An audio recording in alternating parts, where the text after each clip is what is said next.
What's up, guys? Hope you're having a good day. If you are planning to place some bets on UFC 300 this weekend, you've come to the right place, because in this video we're going to be taking a deep dive into each of the main card fights from a betting perspective.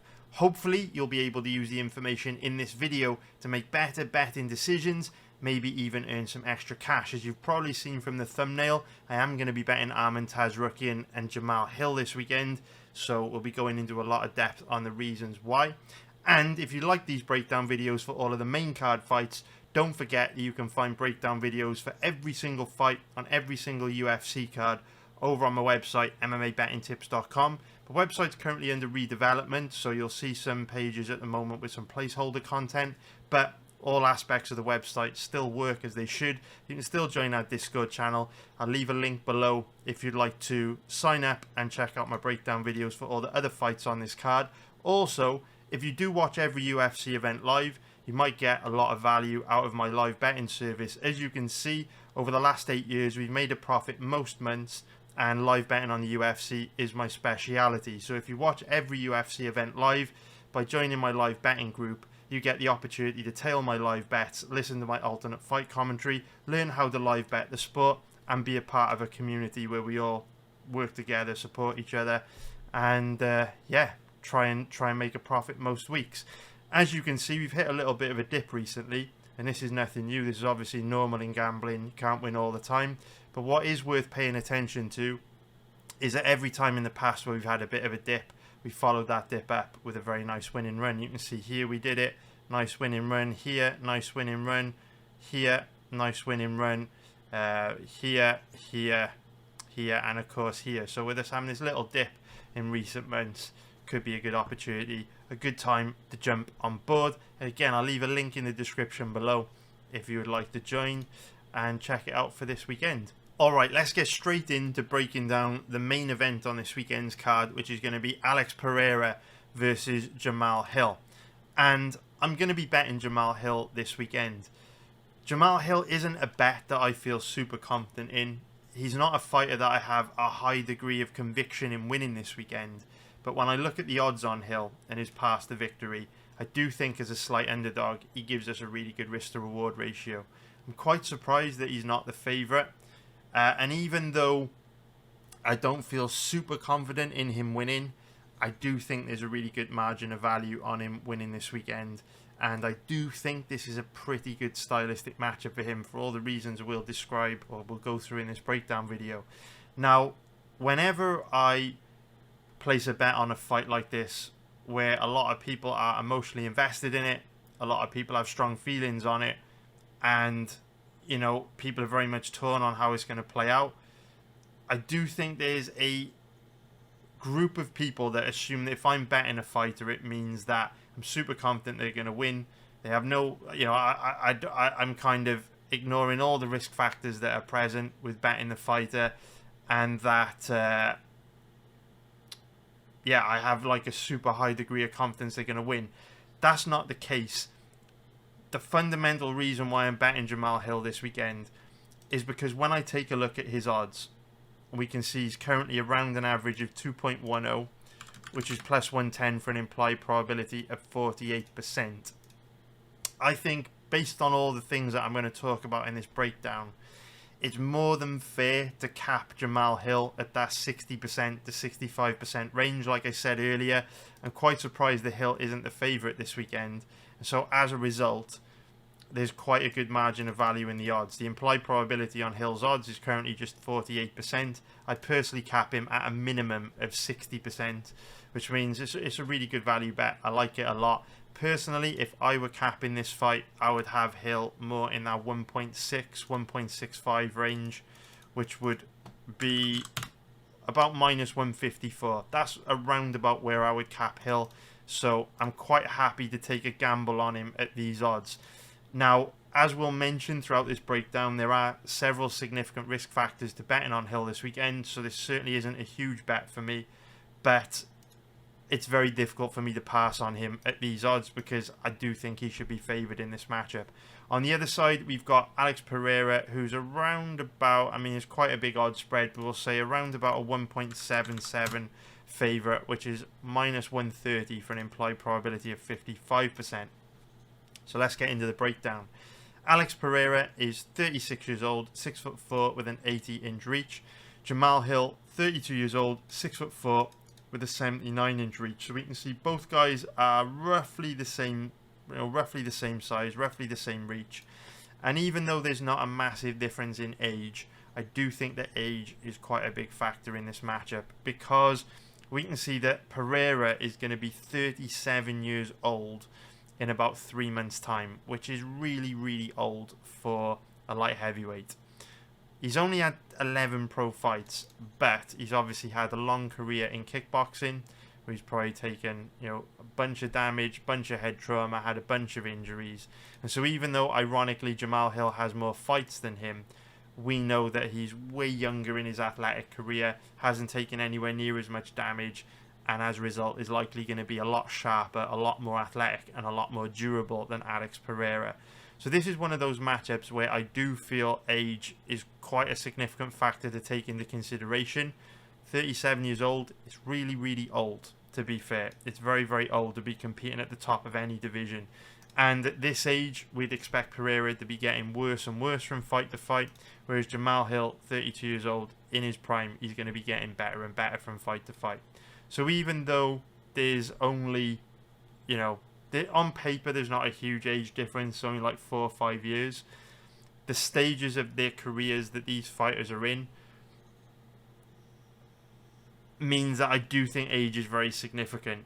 Because Pereira, 37 years old, he's getting up there, man. He's getting up there. We know these older guys find ways to lose.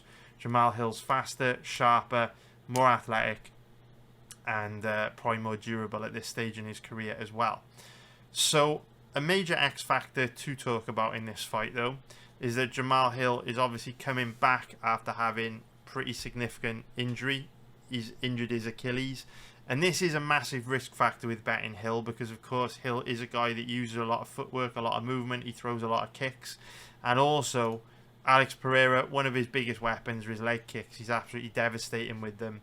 And so we know that this is a weapon that Alex Pereira can use to cause a fully healthy Jamal Hill big problems, let alone a Jamal Hill that is coming back in his first fight after suffering a pretty significant injury to his Achilles. And that segues nicely into how I see these two matching up when it comes to striking. But you know what? We'll come back to that in a little bit. First of all, let's talk a little bit about how these two match up when it comes to grappling. So, one thing that I want to show you is an article which MMA Fighting put out referencing an interview that Jamal Hill did with UFC.com. And we can see this clip here of Jamal Hill on top of Glover Teixeira, raining down ground and pound. And the quote basically says, what the article talks about is Jamal Hill mentioning that if the fight goes to the ground, he's going to have a pretty big advantage there.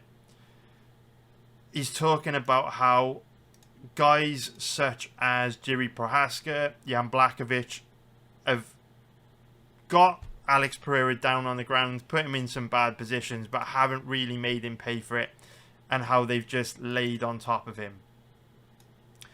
What this article alludes to is the fact that Jamal Hill has a pretty big advantage on the ground, which I would agree with him. I'm going to show you a little bit of footage in a moment about that. But ultimately, I'll leave a link in this a link to this article below. But as you can see, this quote here, the only thing he can do is strike with me. One of the main reasons why I really like Jamal Hill in this fight is that I just see him as the more well-rounded mixed martial artist. In last week's breakdown, where we were breaking down the Chris Curtis versus Brendan Allen fight, we were saying that Chris Curtis has probably a big advantage in the one area that the fight is likely to take place, which is boxing. But outside of that, Allen has the advantage almost everywhere else. And we kind of saw that in the fight, right? Where Curtis was causing Allen a lot of problems in boxing range, putting a lot of pressure on Allen on the feet. But Allen was the more well-rounded, diverse mixed martial artist with a wider range of skills. And so he was able to mix up his striking and grappling to steal rounds of grappling and ultimately get the win. I see this fight in kind of a similar way, but obviously the difference last week is that Brendan Allen was a decent-sized favourite against Chris Curtis. This week, we've got the luxury of betting Jamal Hill as a slight underdog, and he's obviously younger than Pereira.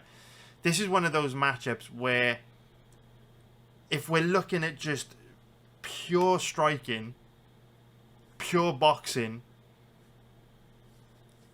both guys have strengths and weaknesses. I don't think either of them,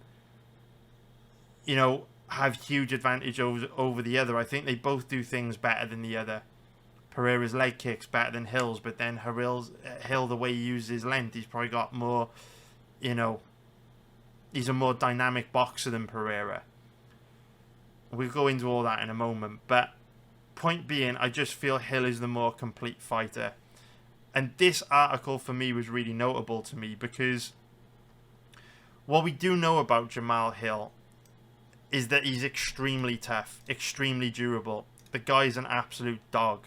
I mean, if we just pull up his fight against Paul Craig,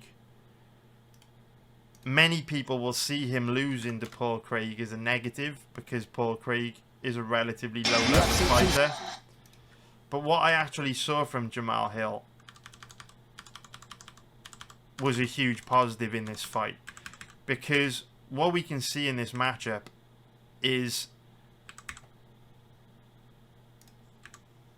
in this armbar attempt, Paul Craig basically snaps Jamal Hill's arm in half, right? Now, most humans would just tap here, right? They would be freaked out by the point that their arm, or they would be freaked out at the point that their arm was broken. They would tap, they would be in agony. Not Jamal Hill. So Jamal Hill's arm gets broken there by the look of it. It's pretty gruesome. But then he tries to fight through it. Like, look at this. His arm is literally dislocated, broken, whatever you want to call it. You can see when Paul Craig lets go of it that it's just flapping around in there. Jamal Hill's got no control over it anymore. I mean, look at this. It's just flopping around in there. And yet, instead of tapping with his arm flopping about, he's still trying to punch Paul Craig in the face until the ref realizes his arm's fucked. Like, look, his arm is literally flapping around, and the referee finally realizes what's happened, and he stops the fight. And Jamal Hill's kind of pissed off. Like, the normal reaction in this situation would be for Jamal Hill to be rolling around in agony on the floor, but instead he's just frustrated and disappointed that the referee stepped in and stopped it, even though one of his arms was in half. Like, look how calm this guy is. The guy's an absolute savage. The guy's an absolute savage. Like, I'm not saying Alex Pereira isn't also a savage. He is. He's a tough guy. But for me, Jamal Hill is the kind of guy that you're going to have to basically kill in order to finish, because there's absolutely no quitting him. And so when I read an article like this, it is pretty significant to me, because we all know that Jamal Hill's one of these guys with a big ego that's going to want to go out there, knock out Alex Pereira, make a statement, prove a point. That's what he's going to want to try and do. He never tries to take his opponents down. He never tries to take his opponents down, right? But what this article says to me, if you read it, is that Jamal Hill is very aware of his advantages on the ground. We know Alex Pereira's takedown offense is very bad. We know he's very weak off his back. We know he also has a tendency to slow down if fights wear on. Say, for example, Jamal Hill gets rocked in this fight, or his Achilles re-injures, or Pereira inflicts so much damage with leg kicks that Hill can't strike effectively anymore and he's hurting. For me, Hill's the kind of guy that would then look to switch to a plan B, and then he might look to start to grapple. And if he were to start to grapple, I think he would have a hell of a lot of success. Because if we just play some footage here, first fight I'm going to show you is the Jiri Prohaska fight, where in round one, just going to skim through again, we're just going to focus on the grappling positions because that's what we're touching on at the moment. So midway through round one, ironically talking about Jamal Hill potentially being forced to grapple if he gets hurt in the fight. It's pretty much what happened to Jiri. Pereira hammered Jiri's lead leg, injured it, which then made Jiri start to look to grapple. So here Jiri gets in on a single leg, and you can see just goes through a high crotch single leg here.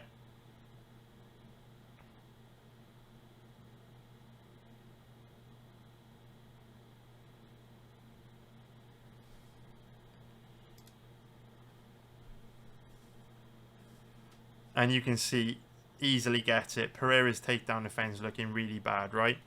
And just like with Germaine de Randamie last week, remember we bet Norma Dumont to beat Germaine de Randamie last week. And one of the reasons why we bet on Norma Dumont to beat Germaine de Randamie is because of how bad de Randamie's takedown defense is and how weak she is off her back. And we were saying that balance is one of the big things that goes as you start to get older. So at 37 years old, Pereira's balance isn't going to be getting any better. He's not going to be getting more athletic at 37 years old. When he gives up a takedown this cheaply, very unlikely his takedown defense or balance is going to be better now, coming in, even older than he was here when he fought Prohaska. But like I always say, it's not the end of the world if a fighter has bad takedown defense, as long as they can quickly work their way back up to their feet when they get taken down. But that's not the case with Alex Pereira. He's absolutely dreadful off his back. And you can see it here. He's taken down with about 2 minutes, 10 seconds left to go in round 1. And I'm going to skip through because I don't want the breakdown video to be super long. But you can just see that he just lies on his back, closed guard, no idea how to work his way back up to his feet.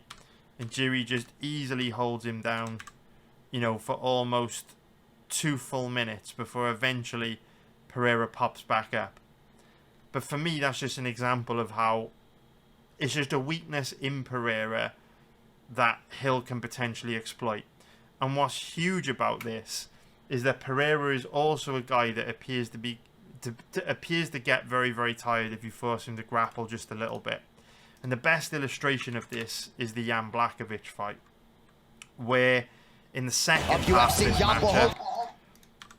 half of this matchup, and it was only a 3-round fight, but in the second half of this fight, Pereira looked really tired and really sloppy, which I'm also going to show you because it's another one of the reasons why I like Hill in this matchup.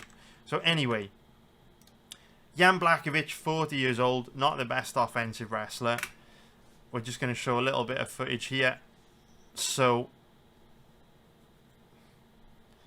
Blachowicz, again, easily gets a takedown. Terrible takedown defense from Pereira. And this is with 3 minutes 10 seconds left to go in the round. Like, really bad balance. I mean, look at how easily Pereira goes down here, guys. You've got to think Jamal Hill's a big, strong, athletic guy. If he grabs hold of Pereira, grappling's definitely a path to victory for him. So if we skim through, you can see that Pereira just kind of exposes his back as he scrambles over to the cage, gives his back up. Blachowicz gets his back and then just basically controls his back for the rest of the round. Pereira doesn't really show much urgency to work through the position. Just gets control for pretty much the rest of the round, right? Similar to what happened in the Jiri fight. Now if we go into round two, we can see again Blachowicz round about the same point in the round shoots another takedown. And again, Pereira gives it up relatively easily. Goes straight to close guard. We skim through. This time Pereira does a better job of working his back up to his feet relatively quickly. But as we skim through, what I now want to show you is the toll that the grappling has taken on Pereira. So you look at that footage, right? Bit of back control from Blachowicz in round 1. Bit of top control from Blachowicz in round 2. We're in this 3rd round now. And remember, he's facing Jamal Hill in a 5-rounder. So what I just want you to pay attention to is the flatness and the sloppiness of Pereira in this round.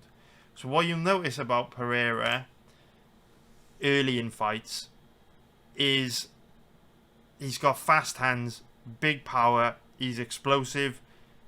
his kicking game is devastating, right? His leg kicks are very fast, very well disguised.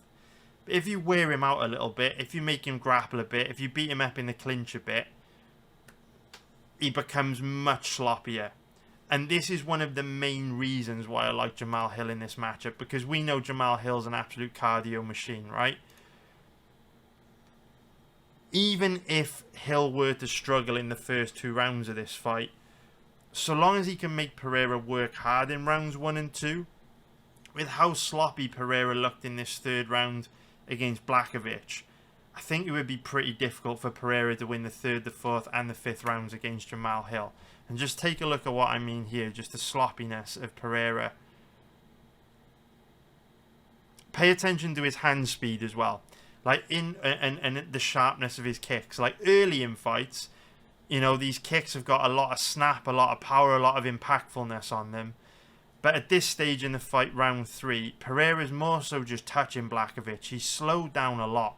That was a nice leg kick there, but there's much more of a sloppiness around Pereira. Notice how much lower he carries his hands.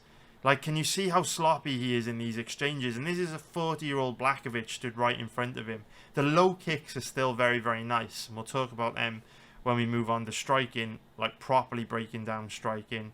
But for me, in this, I'm just going to show you a few minutes of this, because for me, you just look at how much the hand speed of Pereira's dipped, how he's not the best defensively here, how he's a little sloppy.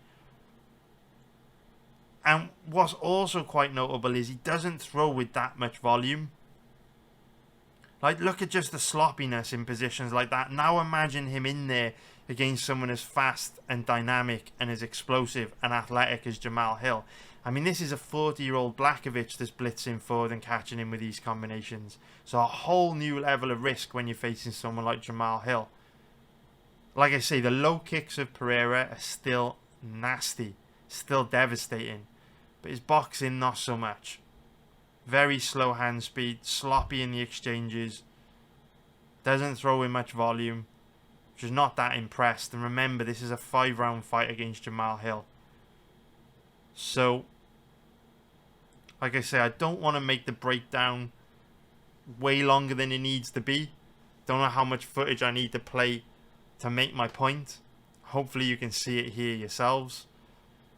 But for me, when I look at how dangerous and dynamic of a striker Jamahal Hill is, and I look at this version of Pereira, he just walks into that left hook, I just think Hill would handle this version of Pereira quite easily. So, again, with Pereira being 37 years old, cardio's not going to be getting any better. I mean, well, maybe it might be, actually. With no USADA drug testing now, we've seen guys like Ovin St. Preux, Chris Weidman roll back the years, and their cardio's looked a lot better than usual recently. But, you know, all I'm saying is, based on past performances, I mean, look at this combination that Blachowicz lands here. Do you know what I mean? For me, I'm just not impressed by Pereira at all. I actually think Pereira lost this fight. I thought it was a semi-robbery. He won by split decision. I scored this for Blachowicz pretty clear, in my opinion. 2 rounds to 1. Just thought Pereira looked a bit shit.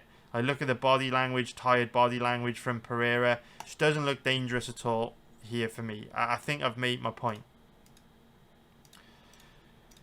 So, one thing that's really notable to me when you watch Pereira's past fights is that if you go back and watch the 2 Izzy fights, particularly the first one where he won in the 5th round, Pereira does virtually nothing in those fights, particularly the first one against Izzy. His volume is so low, like he barely throws a strike. It's actually quite pathetic. And going into that 5th round, Pereira's corner said to him, look, you've got to dig deep. You need to finish this guy. You're down bad on the scorecards. Go out there and get a knockout. And that's exactly what he did. But Pereira's volume was painfully low. Like, if you go back and watch that fight, he barely throws anything in the first 4 rounds. And I think that's because Pereira's cardio is probably a bit shit. And I think the reason why he didn't throw much against Izzy was because he knew if he tried to match Izzy's volume, he would just gas out, get outstruck very bad, probably get TKO'd when he would be too tired to keep up with Izzy. And that's why he was passive, tried to use his power as a deterrent to Izzy, to put Izzy into a defensive shell so that Izzy wouldn't open up a lot and really put it on him. Because when we watched the Blachowicz fight, for Pereira to look that flat and sloppy and shit in round 3 means that there has to be, he has to know that he has to pace himself really carefully, or he's going to slow down it a lot. So this is another pretty significant reason why I like Jamahal Hill in this fight.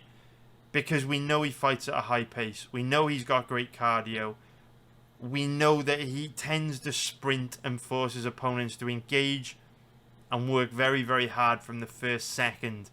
And I don't think Pereira can keep up with the pace that Hill will look to fight at based on that Blachowicz performance. Look, Hill's never tried to take anyone down.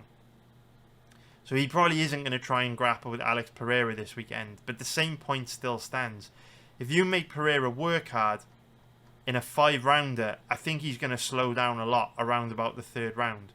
And there are lots of ways to skin a cat. You don't have to grapple to make a guy work hard. You can also make a guy work hard by forcing them to engage, put a high pace on them. And that's exactly what Hill does. Hill fights at a high pace, throws a high volume of strikes. I think it's going to be very difficult for Pereira to keep up with the pace that Hill sets. So, how do these two match up when it comes to striking? Well, there's one huge advantage that Alex Pereira has over Jamahal Hill when it comes to striking, and one big risk factor that everyone's going to be talking about this week, and that's the leg kicks of Pereira. They're amazing. There's no telegraph with them. He just tosses them out there and is very accurate with them, lands them clean, hard. They're very impactful, very damaging. We saw him do a lot of damage to Jiri Prohaska's lead leg with the leg kicks, which was a massive contributing factor in Pereira winning that fight. And we know that Jamahal Hill's one of these guys that doesn't really check leg kicks. We saw Thiago Santos cause him a lot of problems with leg kicks, and Alex Pereira's leg kicks are a lot more devastating than Thiago Santos's. Hill's also a fighter that relies a lot on his mobility, so leg kicks are a pretty big factor in this fight. But like I say, find me a bet that doesn't have risk factors. I'll show you a bet which you haven't researched properly. And ultimately, the best counter to a leg kick is a punch in the face. Jamahal Hill's very, very good at punching guys in the face. We know he's very aggressive. We know if he gets hurt or eats a big shot in a fight, he's immediately going to look to get it back. We also know that he fights long. He's got true legit knockout power. He throws a high volume of strikes. And we also know the longer the fight goes, the worse defensively Pereira gets. The more his volume dips, the sloppier he becomes. So there's no doubt that leg kicks are going to be a huge issue for Hill in this fight. But personally, I think Hill's boxing, volume, youth, athleticism are far bigger issues for Pereira to worry about before we even get into the fact that Pereira's old, he's terrible on the ground, and Hill is this young, hungry, up-and-coming bull with a chip on his shoulder. So this is one of those fights that while there are a few significant risk factors with Jamahal Hill, I feel he has a lot more path to victory than Pereira. Therefore, I don't agree that he's the underdog. I think there's a good margin of value in betting on him this weekend. But let me know what you think in the Discord. Let me know what you think in the comments below. It's a fight where people are going to have very divided opinions. Although, to be fair, we have seen that Jamahal Hill's odds have been steadily declining over the last few days. Or in fact, over a longer period than that, almost coming up to a month. Where will the odds be on this fight by the time both guys step into the octagon? So if we take a look at the over-under on this one, we can see that the over-under is set at over 1.5 rounds. Personally, I wouldn't touch the over-under on this fight. Both guys have big power. They're both very dangerous. And we know Jamahal Hill likes to come out the gate very hard, very aggressive, and looks to take his opponents out. And with both guys being so dangerous, with both guys having that big knockout power, when they both engage, something's got to give. So I wouldn't be touching the over-under on that, because ultimately 7.5 minutes isn't a long time with how tough both guys are, with the high stakes that we see in this fight. could easily see the fight going deeper than 1.5 rounds, but I could also see someone getting bodied, someone getting knocked out bad, you know, pretty quick in this fight. I don't really have a strong opinion on the over-under. In terms of the prop bets, I think the most likely outcome is Jamal Hill by knockout or TKO. It's interesting that Pereira's odds by knockout or TKO are steeper, which implies that the betting public, the bookies, think that it's more likely Pereira knocks out Hill, which is interesting to me because Hill is an absolute dog, tough as nails. But I personally feel Hill by knockout or TKO is the most likely outcome, but the odds are absolutely terrible. The odds aren't that much better than Hill to just win straight. So if I were you, if you really want to bet this fight this weekend, I would just take Hill straight. And like I say, every bet carries risk. There's definitely major risk factors to betting Hill this weekend, but I feel his advantages in this fight more than outweigh them. At an implied probability of 48%, I feel that's a pretty good deal. I would cap Hill at least 60% here. So hopefully he will come through for us this weekend. Now let's break down the co-main event between Weili Zhang and Xiaonan Yan. So if we start off by taking a look at the odds on this one, we can see the Zhang is the favourite at average odds of around 1.20, which is going to be minus 500 for an implied probability of 83%. If we take a look at the odds on Yan, she's around an average of 4.65, which is going to be plus 365 for an implied probability of 22%. So Zhang is 34 years old, 5'4" with a 63-inch reach, and Yan is 34 years old, 5'5" with a 63-inch reach. So both girls roughly the same size, exactly the same age. They do have quite a lot of differences in terms of fighting style. Straight off the bat, I will come out and say I'd be very surprised if Yan won this fight. I think it's a very bad stylistic matchup for her. She is making big improvements from fight to fight, a team alpha male, to the extent that, you know, from one matchup to the next, she shows up with a completely new set of skills. But I still think this is going to be a very difficult matchup for her because Zhang is also making some pretty big improvements in areas where Yan struggles. So the biggest difference that I see between these two is in the grappling. And so we'll focus on the striking first of all, and then we'll talk about why I think grappling is really going to be the difference in this matchup. So in terms of striking, they both have very different styles. Yan is a lot lighter on her feet, has better footwork, better movement. I would say she's more technical than Zhang. Zhang is more flat-footed, but she's got that tankiness and that power which comes from her planting her feet and sitting down on her shots much harder. So Yan, you know, is the lighter on her feet, possibly more technical, but Zhang lands the meaner, harder, nastier, more impactful shots. And because of that, I do think it will be difficult for Yan to kind of outpoint Zhang, because we know Zhang is a fighter that, you know, won't take a backward step, likes to come forward and engage, and she does hit very, very hard for the division. So it's going to be difficult for Yan to really put her stamp on rounds, because every time Zhang lands, it's going to be inflicting a lot of damage, in my opinion. I think Zhang is pretty difficult to deal with on the feet. However, Zhang is also a bit of a static target in the sense that she does just want to stand in front of you and play rock'em sock'em robot. So the footwork and the movement of Yan could cause Zhang a few problems. However, in terms of power, impactfulness, physicality, I just don't think Yan can match that, and Zhang will no doubt be landing the harder, more impactful, more damaging shots. But when it comes to grappling, I think that's an area where Zhang really does have a huge advantage. Now, Yan does appear to be making big improvements to her grappling, but it's still an issue, and I'm just going to show you a few clips here so you can see what I'm talking about.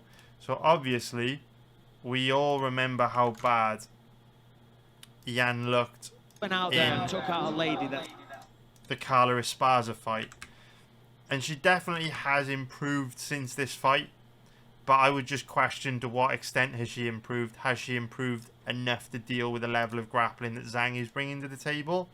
So again, I don't want to make this breakdown video super long, so we'll just skim through this, but you can see that here Esparza easily gets the takedown into side control, bit of a scramble, drives through, eventually gets into top position. So Yan, a little bit of resistance to defend the takedown initially, but the persistent grappling of Esparza enables her to get top position.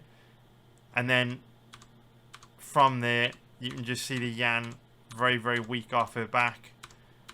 Doesn't do a very good job of creating space for herself off her back.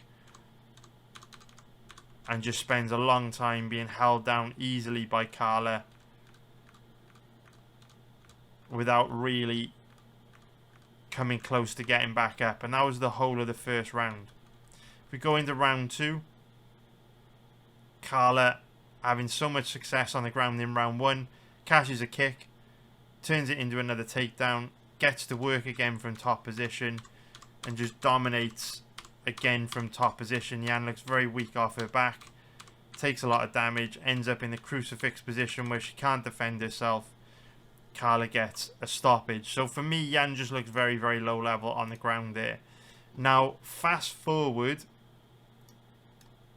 to October 2022, and we're all expecting Yan to get totally dominated on the ground by a very, very high level grappler in Mackenzie Dern. And to some extent that does happen.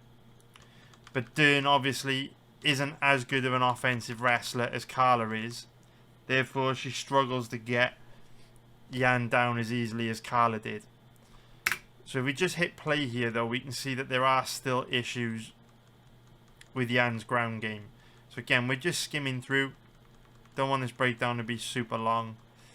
But most of Dern's takedown attempts in this fight come from like trips and throws, like judo trips and throws, which don't seem to be that effective on Yan compared to Esparza's traditional wrestling techniques, which are very effective. But anyway, Yan's doing a really good job of shutting down the takedown attempts from Dern. But we know going to the ground with Dern is never a good idea. It's like a moth to the bug zapper type situation. And it's only a matter of time before Dern is able to win a scramble and obtain a grappling control in some form, right? Either top position, back control, whatever it is. And you can see here, Dern sneaks out the back door, gets to Yan's back. And what's really, really notable to me about Zhang and Yan is that her takedown offense isn't terrible. Like, her initial takedown offense isn't bad. She does a reasonably good job of initially defending herself in bad positions on the ground. But as soon as you put her in a bad position, she just doesn't seem to know what to do and falls apart. And you can see that Dern basically dominates her from top position, takes her back, smashes her with ground and pound, attacks with 100 different submissions, and Yan strolls on the ground very bad. Now, that's actually a good thing that Yan was able to be put in so many bad positions and have to defend so many takedowns against Dern and defend the submissions, right? Really, really good job. And quite impressive that she wasn't submitted by Dern in this fight. But, for me, it still shows there's big issues with Yan's ground game. You can see here she gives up a cheap judo throw right at the end of the round. We keep going through. And like I say, Dern's offensive wrestling, not good. Certainly nowhere near the level of Zhang's. We're still skipping through.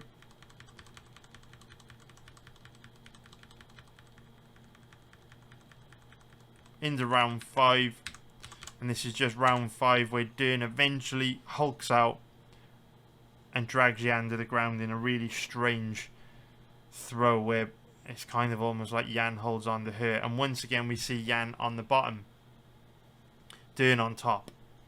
So again, I'm just going to skip through. I don't want this breakdown to be super long, but I just want you to pay attention to how easily Dern kind of mauls her from top position, does whatever she wants to her from top position. And this is a trend between this fight and the Carla Esparza fight, where if you put Yan in bad positions on the ground, she just doesn't seem to be able to work out of them very well. She can defend submission attempts, she can stuff takedown attempts, but if you put her in a bad position, she tends to struggle. So that's a pretty significant factor to take into consideration in this matchup for two reasons. Carla Esparza, first of all, is very small for the division. She's only 5'1". She's slight. She's feminine. Carla doesn't really have much physicality to her grappling. Weili Zhang's very strong, very physically imposing, very powerful, very athletic. She's very physically imposing. Someone like Carla Esparza is able to basically overpower and overwhelm Zhang Yan on the ground, then someone like Weili Zhang is very likely to do the same and have a lot more success than Carla did. And then if we look at Mackenzie Dern,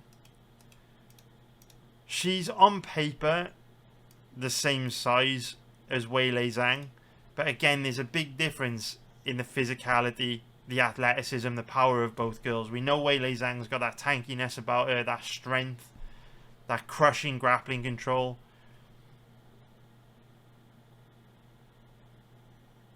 And so, even though Mackenzie Dern didn't have tons of success with her grappling in that fight, because she really struggled to get Yan down in the first, third and fourth rounds, Zhang's a far better offensive wrestler than Dern. She's far more stronger, far more physically imposing. And the fact that Dern was still able to get Yan down in two out of those 5 rounds and have quite a lot of success makes me think that if Zhang did come into this fight with a grappling heavy game plan, you know, grappled as hard as she did in her last fight against Amanda Lemos or against Joanna Jędrzejczyk, or the fact that she out-grappled Carla Esparza, and look what we just saw Esparza do to Yan, I just think this is one of those fights where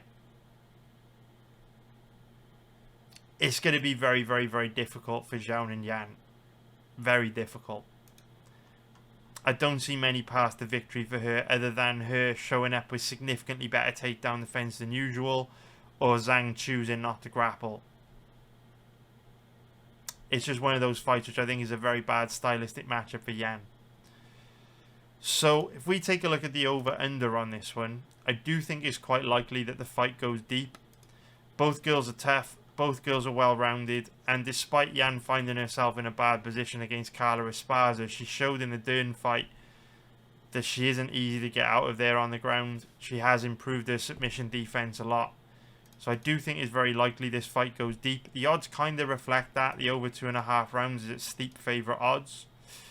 I'm not going to be betting the over-under on this fight myself, but if you really, really want to bet the over-under yourself, I do think over 3.5 rounds is the sweet spot. I do think that's reasonably likely to hit.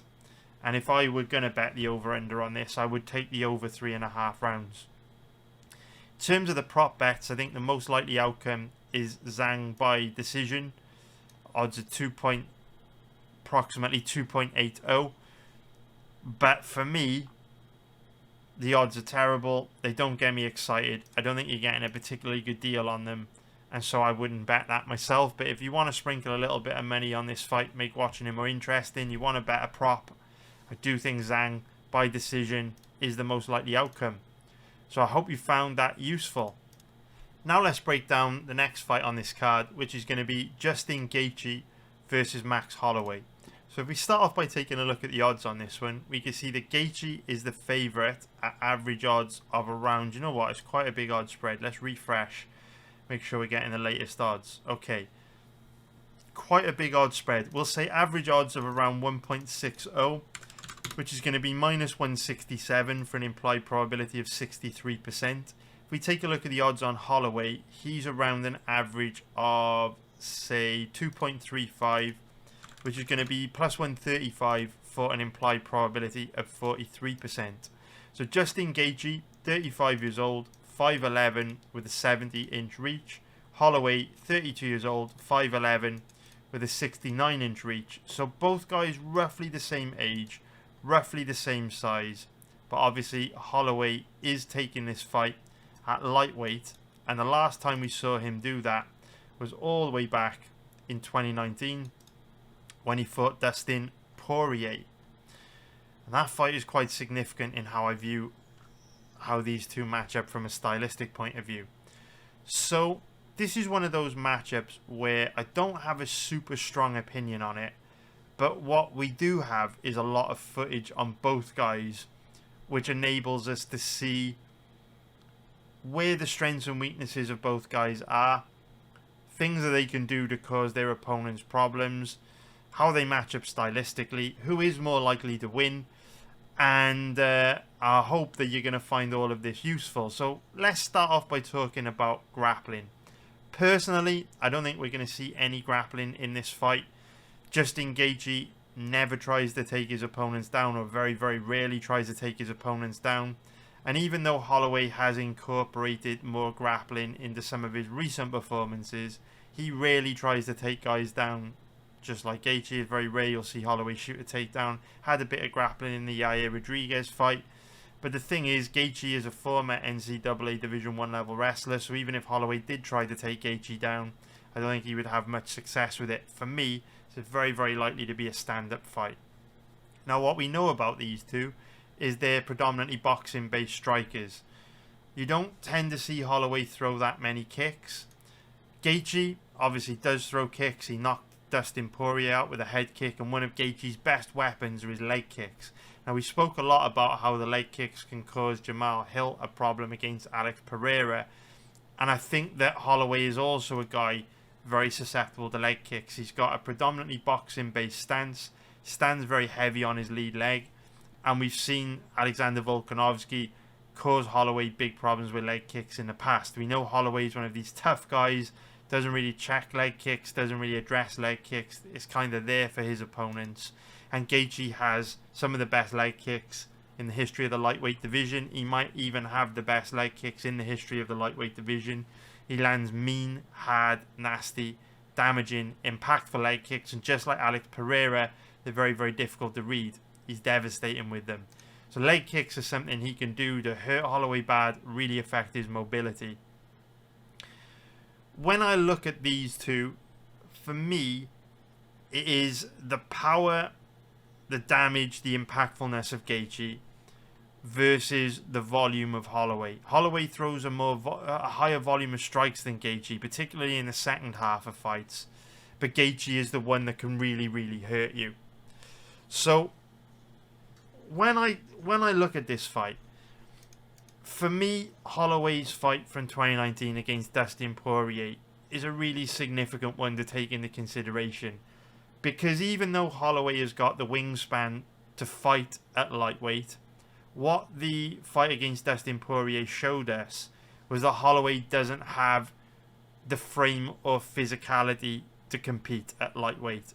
And one of the things that Holloway really struggled with against Poirier was the power and the physicality of Poirier, to the extent that Holloway would land a higher volume of strikes on Poirier, land some nice combinations, do a lot of good work with the jab, but he wasn't really able to hurt Poirier.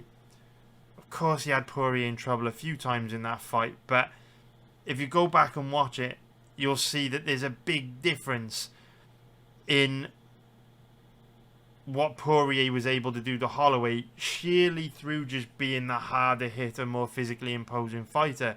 And the irony is, Poirier is only 5'9", he's a little bit smaller than Max. But when both guys exchanged, Holloway just couldn't match that physicality, and it caused him a real problem. This is really notable to me, because I consider Gaethje at the very least to be as physically imposing, as powerful as Dustin Poirier. So if Holloway struggled with the power, the physicality of Poirier, he's also likely to struggle with the power, the physicality of Gaethje. We know Gaethje hits very hard, he's got true legit knockout power, throws a nice diverse range of attacks, and both guys are very, very tough, right? What we also know about Gaethje is that he does have a tendency to slow down as fights wear on, but this is only very deep in fights. You'll only see Gaethje slow sort of into the third round, into the fourth, then into the fifth. He usually has great cardio for the first 2 rounds. And what we notice about Holloway is that he tends to be a pretty slow starter. Holloway never performs that well in the first 2 rounds. He gets better as the fight wears on. So this is one of those matchups where you'd expect Gaethje to do well early, you'd expect Holloway to do well late. And the question for me is whether Gaethje can put enough rounds in the bank early so that if he does get tired and drop rounds late on, he's still won enough rounds to basically take a decision. That's how I see this matchup stylistically. It's very much the power, the impactfulness of Gaethje's strikes versus the volume of Max.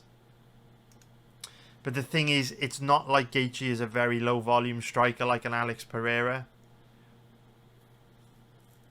And it's not like Holloway throws a super high volume of strikes like a Jamal Hill. For me, Holloway throws a bit more volume than Gaethje, but not a massive amount. And therefore, I really feel the fact that Gaethje lands harder, more damaging, more impactful shots is likely going to be the difference in this fight. That's why I lean towards Gaethje in this fight. I'm not going to bet Gaethje. I really don't like his odds. I think he's too steep of a favourite for me. You know, Holloway's one of these guys that's an absolute dog. He likes to have fun. He likes to exchange. He likes to brawl. And this is for the BMF belt. So, you know, I think Holloway's going to come out aggressive, looking to put on a show.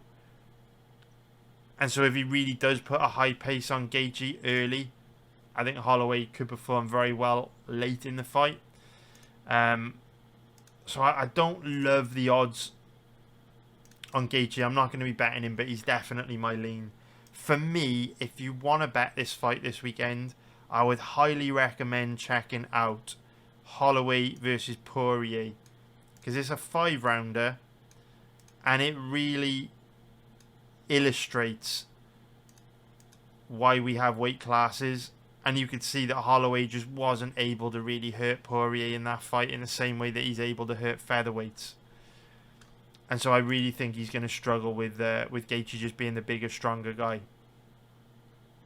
So in terms of the over-under on this fight, the over is set at over 3.5 rounds, or the main over-under line, or maybe over 4.5, but it's up there, over 3.5, over 4.5, whatever. Both these guys are tough as nails. To be fair, I wouldn't say Gaethje has like crazy power. He went the distance with Fiziev. He went the distance with a Chandler who was absolutely gassed out of his mind. He almost went the distance with a 50-year-old Tony Ferguson. Of course, Gaethje can crack. There's no doubt about that. But Holloway's got a great chin. He's tough as nails.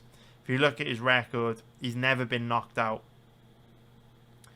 So, I think it's very likely this fight goes deep. Very, very likely this fight goes deep. I'm not going to be betting the over-under on this one because I think both these guys might want to put on a show, throw down UFC 300 BMF belt. I'm not going to be betting the over-under on this one, but if you really, really want to bet the over-under, I would go over 3.5 rounds. I think that's, again, the sweet spot where it's quite likely to hit and the payoff is still reasonably good. The over 4.5 rounds would scare me because, you know, say the fight is contested at a really high pace. That's the stage in the fight where Gaethje may start to look really, really tired and may become too tired to defend himself. But I don't think that's that likely to happen. In terms of props, I think most likely outcome is Gaethje by decision. But I don't like the odds. I think the odds are pretty sucky. So if you really, really want to bet this fight, I would probably just go Gaethje moneyline or the over 3.5 rounds, which I think have got a higher probability of hitting. But, yeah, man. My lean's Gaethje, but I'm not going to be betting him. I don't think the odds are that attractive. So, now let's break down the next fight on this card, which is going to be Hill and Tsarukyan versus Charles Oliveira. So, I like Tsarukyan a lot in this fight. I bet him about 3 weeks ago. His odds have declined since then, but it looks like they're on their way back up. Maybe we've got green arrows pointing up across the board. I bet him about 3 weeks ago when his odds were at like, or maybe it was longer than 3 weeks ago, I can't remember. But I bet him when his odds were around 1.50 minus 200. So they haven't changed too much since then. But I do like Tsarukyan a lot in this fight. And the reason why I like him is, well, I tell you what, let's just get into the tail of the tape, and then I'll explain. So Tsarukyan's current odds around about 1.45 minus 222 for an implied probability of 69%. If we take a look at the odds on Oliveira, he's around an average of 2.80, which is going to be plus 180 for an implied probability of 36%. So let's get into it. So Tsarukyan, 27 years old, 5'7", with a 72.5-inch reach. Oliveira, 34 years old, 5'10", with a 74-inch reach. So we can see that Oliveira is a lot longer, a lot taller than Tsarukyan, but they both have about the same reach. Of course, we know different body types have different strengths and weaknesses. Tsarukyan, that smaller, more muscular, more compact frame. Oliveira, longer, leaner, taller, with that base in Muay Thai. And for me, the main reason why I like Tsarukyan in this fight, very similar to why I like Jamal Hill to beat Alex Pereira, is that I just see this as old school versus new school, and this is a young man's game, and Father Time is undefeated. Oliveira at 34 years old isn't crazy old, but he has had almost 45 pro fights, which is a lot of fights. A lot of injuries, a lot of wear and tear on the body. He's been knocked out a bunch of times. He's taken a lot of damage in fights. And so, even though he's only 34, he's got a lot of miles on the clock. And he's facing a young, hungry, up-and-coming bull like Tsarukyan, who's getting better from fight to fight. Who's well-rounded, reasonably good everywhere, granite chin, tough as nails, cardio for days, big heart. I just think this is a very, very tough fight for Charles Oliveira. This is one of those matchups where I don't really see Oliveira as having a particularly big advantage anywhere. I think Tsarukyan's got him outgunned at this stage in their career in pretty much every single aspect of MMA. So if we talk about how they match up stylistically, in terms of striking, Oliveira is a very, very scary striker. He's very aggressive, true legit knockout power in every single limb on his body, vicious Muay Thai, nasty knees, nasty kicks, vicious elbows, knockout power. But Oliveira is also quite reckless on the feet. He's one of these guys that looks to break his opponents with pressure, aggression and volume. But while doing so, he does leave himself wide open. We know that Tsarukyan's got good footwork, good movement, true legit knockout power himself. We saw he did the Beneil Dariush. And for me, I just think at this stage in their careers, Tsarukyan is going to be the more durable guy, the more athletic guy. He's going to move better. And I think he can make Oliveira pay for Oliveira's recklessness on the feet. But I'm not betting on Tsarukyan for his advantages when it comes to striking, because Charles Oliveira's striking is pretty nasty, and I think they're pretty well matched on the feet. If I'm honest, I think Oliveira is more dangerous than Tsarukyan. I think Tsarukyan's better defensively, but the striking is not why I'm betting on Tsarukyan in this matchup. The reason why I'm betting on Tsarukyan in this matchup is because of his wrestling and his cardio. So Charles Oliveira is obviously a very high-level Brazilian Jiu-Jitsu black belt, deadly submission game, and very, very nasty ground game, right? But Khabib famously said, in fact, we can get the picture up here right now. We'll get the t-shirt up. You guys have probably seen the one I'm talking about. Habib Nurmagomedov famously wore this t-shirt to a weigh-in.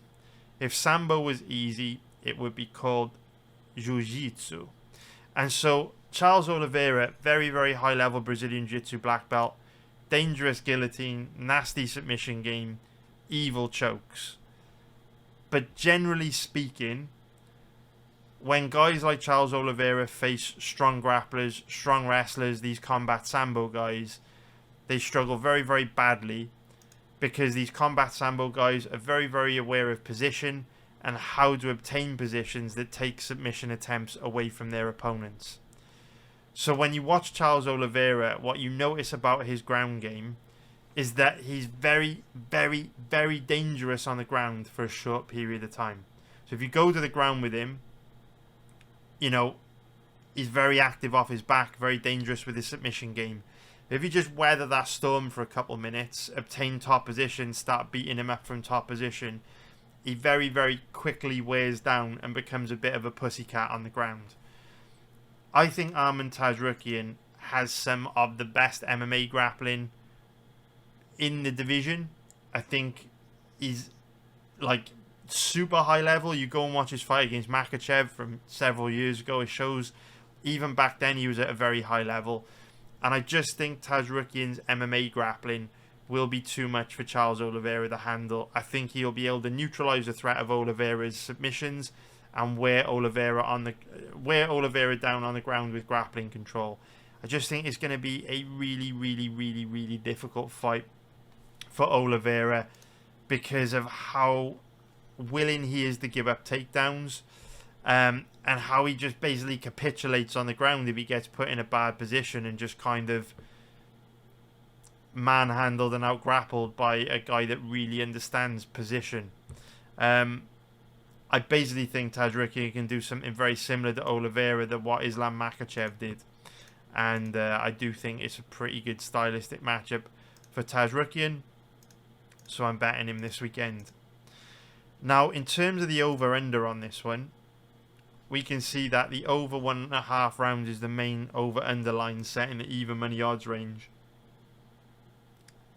And this is one of those fights where I wouldn't personally touch the over-under just because Charles Oliveira has got that kill or be killed style. He comes out the gate very aggressive, trying to kill everybody. And he's one of those guys that it's difficult to bet on the fight going over because Oliveira, with that kill or be killed style, means that he's very dangerous. He could easily get his opponent out of there, but he also has a habit of capitulating if put in bad positions. So he could also get finished early. But at the same time, if Tsarukyan does come into the fight with a grappling heavy game plan, he may play it really safe, take Oliveira down, beat him up from top position, just chip away at him, grind on him, maintain top position. And then that could see the fight like fly over 1.5 rounds. So you could build a strong case for the fight going over or under 1.5 rounds. Personally, I wouldn't touch that. I would just leave it. I don't see a strong position on either side for me. And in terms of the prop bets, I think most likely outcome is Tsarukyan by decision at odds of 4.0 plus 300. I don't like the odds though. I think the odds are pretty terrible. What's interesting about this fight is that the bookies think the most likely outcome is Tsarukyan by knockout or TKO. I would disagree with that. I think it's more likely he wins a decision just through sticking to Charles on the ground like glue, wearing him out and out grappling him. That's how I see this one going. So I hope you found that breakdown useful. Now let's break down the next fight on this card, which is going to be Bo Nickal versus Cody Brundage. So if we start off by taking a look at the odds on this one, we can see that Bo Nickal is a hilariously huge favourite. Odds are around 1.04, which is minus 2,500 for an implied probability of 96%. If you take a look at the odds on Brundage, he's around an average of 12.0, which is going to be plus 1,100 for an implied probability of 8%. So Bo Nickal is 28 years old, 6'1" with a 76-inch reach. Brundage, 29 years old, 6 foot tall with a 72-inch reach. So we can see Nickal, bit of a reach advantage. Both guys roughly the same size. Nothing major there. So this is obviously a really difficult stylistic matchup for Cody Brundage because his cardio is very, very bad. He makes a lot of mistakes on the ground. Brundage is dangerous when in control on the ground. So if he gets on top of you, he's decent. But he is one of these guys that the more you make him grapple, the faster he gets tired. And by round 2, he's usually completely gassed out of his mind, which is a pretty big problem when you're going against someone like Bo Nickal, who's relentless in grappling positions, very physically imposing, has good grappling control, dangerous submission game, which is very, very aggressive. So this is one of those fights where You know, to be fair, Bo Nickal is unproven. All of his career fights have ended very, very quickly. But he does look to be very high level on the ground. Dangerous submission game. Great grappling control. Very physically imposing. And if he's got a decent gas tank, which he probably does with his background in collegiate wrestling, Brundage probably going to be in a lot of trouble. Because once he becomes too tired to defend himself in round 2, Bo Nickal will probably just ragdoll him. On the feet, Brundage also isn't that dangerous. I know that he had the freak knockout win over Tresean Gore, which didn't really make any sense at all. But outside of that, Brundage isn't that dangerous of a striker. I know Bo Nickal looked pretty reckless on the feet at times in his last fight against Val Woodburn, where both guys basically played Rock'em Sock'em Robots, and then Woodburn got knocked out. But Brundage doesn't really have that much power in his hands. So even if Nickal were to get a bit reckless on the feet, I doubt that Brundage would be able to make him pay. Now, from a betting point of view, the fight's kind of silly, right? You'd have to be out of your mind to bet Bo Nickal in this odds range. You know, if you think about it, we've got to assign a certain percentage probability of Brundage winning by disqualification or Nickal becoming injured. And so it's impossible to bet Nickal in this odds range. It's impossible to find value on basically any sporting event at an implied probability of 96%. So if you really, really, really want to bet this fight, you've got to take Cody Brundage. But you're obviously putting your money in a lot of danger, because unless something insane happens, like a disqualification or an injury for Nickal, Nickal probably is going to win. Just in terms of the probabilities, though, I would much rather bet Brundage at these odds. You know, bet $100 to win $1,100 than bet $100 on Bo Nickal to win $4. You know what I mean? Like, what's the point? What is the point? It's just not worth it. So yeah, Nickal should win easily, but from a betting point of view, it's a bit of a dead fight. So in terms of the over/under on this one, because of how badly Brundage gasses and because of how aggressive Bo Nickal is early, quite likely this fight ends under 1.5 rounds, but the odds reflect that, with it being terrible favourite odds, so you can't really bet that. And in terms of most likely outcome, or when we look at Bo Nickal's record, he does like his submissions. But if you look at Nickal by submission, the odds on that are terrible. So yeah, a bit of a dead fight for betting. I wouldn't touch this one personally. Not really a lot of options from a betting front. So I hope you found that useful. If you did, please check out the links below to join my live betting service for this weekend. I think you'd like it a lot. If you like these breakdowns, you can find breakdown videos for all the prelim fights on this card on my website too. And if you like this, please hit the like button, subscribe if you haven't already. I hope you crush it this weekend. Hope Hill and Tsarukyan come through for us. Thank you very much for watching. Love you all. Take care. I'll see you in the next video. Nice one, guys. Bye.